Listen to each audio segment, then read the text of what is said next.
बरगढ़ जिला अतापिरा block सिंहपाली cluster अंतर्गत सरकारी प्राथमिक विद्यालय गुत्तीपाली सप्तम आंचलिक केन्द्र स्तरीय मासिक बैठक पूर्वाह्न 10 घंटार अपराह्न 4 घंटा समय पर्यंत केन्द्र साधारण संयोजक श्री कृतार्थ चंद्र भोई सभापतित्व अनुष्ठित हो जाइछे।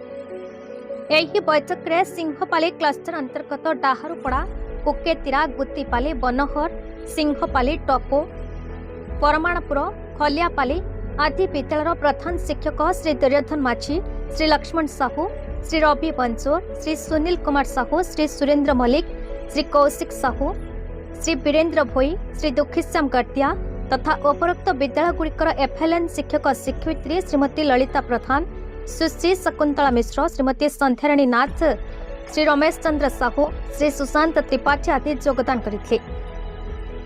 ए बैठक में डिसेम्बर मासर शैक्षिक कैलेंडर, नमूना पाठ, योजना, मान निर्धारण, ट्राक्र रेजिस्टर इत्यादि भग्नांश आधारित शिक्षण कार्य आलोचना होता।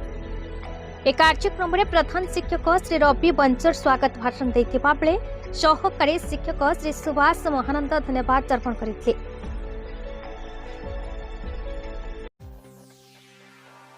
बरगढ़ जिलारू टिकलाल त्रिपाठी रिपोर्ट, भारत न्यूज।